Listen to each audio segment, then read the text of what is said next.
Halo sahabat ngopi, terima kasih telah mampir ke sini.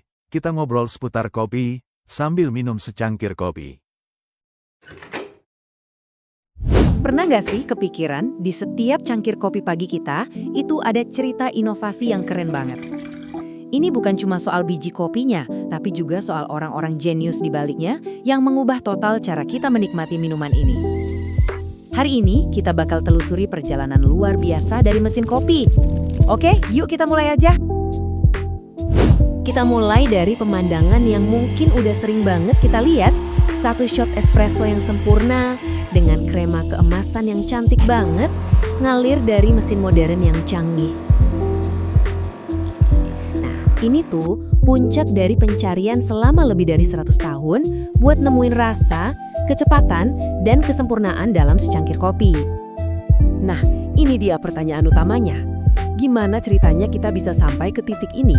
Ini tuh perjalanan yang dimulai dari kebutuhan praktis seorang pemilik hotel, rasa frustrasi sederhana seorang ibu rumah tangga, sampai obsesi seorang barista buat dapetin rasa yang sempurna. Kita bakal kenalan sama 4 tokoh kunci yang bener-bener ngubah cara dunia minum kopi. Masing-masing dari mereka mecahin masalah yang berbeda dan membawa kita selangkah lebih dekat ke cangkir yang kita nikmati hari ini. Oke, cerita kita mulai di Italia, abad ke-19. Di sana, kopi itu udah jadi bagian penting banget dari kehidupan sosial. Tapi, ada satu masalah besar, bikinnya lama banget. Coba bayangin, nungguin secangkir kopi di kafe yang lagi rame-ramenya. Nah, kenalan yuk sama Angelo Moriondo dari Turin. Dia ini bukan cuma seorang penemu loh, dia itu pebisnis yang punya Grand Hotel Ligure. Dan di hotelnya, dia ngadepin masalah yang sangat nyata setiap hari. Coba deh, posisiin diri kita jadi dia. Punya hotel sama bar yang rame banget. Wangi kopi di mana-mana. Tapi tamunya udah pada nggak sabaran nunggu. Moriondo capek lihat antrian panjang dan muka-muka bete, jadi dia mutusin buat ngelakuin sesuatu. Dan inilah solusinya. Sebuah mesin raksasa bertenaga uap yang dia patenkan tahun 1884. Gila! Mesin ini bisa nyeduh ratusan cangkir kopi dalam 1 jam. Bener-bener revolusioner pada masanya. Ini emang bukan espresso yang kita kenal sekarang ya, tapi ini tuh fondasi dari semuanya. Mesinnya Moriondo itu emang keren banget, tapi gede banget. Cuma cocok buat hotel, buat kafe-kafe kecil yang pengen ngajiin kopi per cangkir, jelas nggak praktis sama sekali. Nah, disinilah 2 orang ini, Luigi Bezzera dan Desiderio Pavoni, ngeliat peluang. Mereka tahu patennya Moriondo itu potensinya besar, tapi visi mereka beda. Mereka mau bawa kecepatan dan kualitas kopi ke kafe-kafe kecil di seluruh Italia. Nah, yang keren di sini tuh pembagian perannya. Si Bezzera, dia kan mekanik. Dia nambahin satu inovasi kunci, portafilter, yang bikin barista bisa pakai bubuk kopi segar buat tiap cangkir.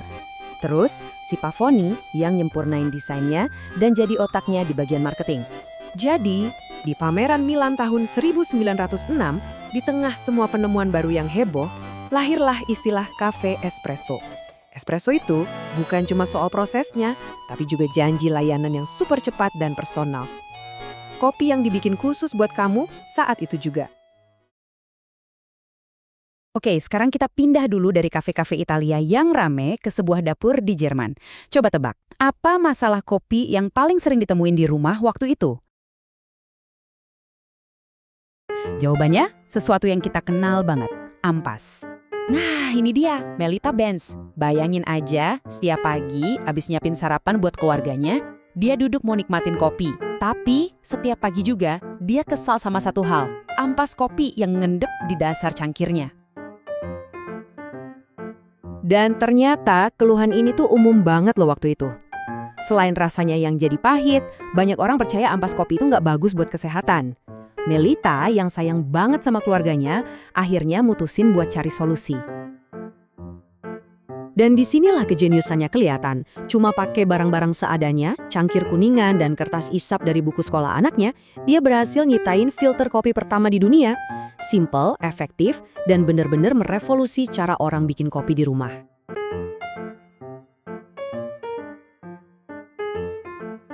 Oke, kita balik lagi nih ke dunia espresso. Mesin uap emang udah bikin kopi jadi cepat, tapi ada harganya. Rasanya jadi agak gosong dan pahit. Para pecinta kopi sejati tahu pasti ada cara yang lebih baik. Kenalan sama Achille Gaggia, seorang barista legendaris dari Milan.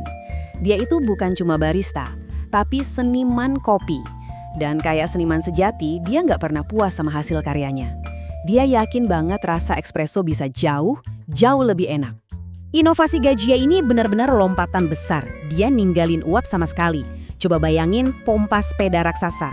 Nah, Gaggia ngerancang sistem tuas dan piston yang mirip, yang bisa maksa air panas, bukan uap ya, ngelewatin bubuk kopi dengan tekanan yang luar biasa tinggi. Hasilnya, sesuatu yang ajaib, yang belum pernah ada sebelumnya, krema. Lapisan busa keemasan ini bukan cuma hiasan ya, ini tanda kalau ekstraksinya sempurna. Krema pun jadi kayak cawan suci buat para barista dan ciri khas dari espresso modern yang sesungguhnya. Oke, kecepatan udah dapat, rasa juga udah dapat. Tapi gimana soal kemudahan?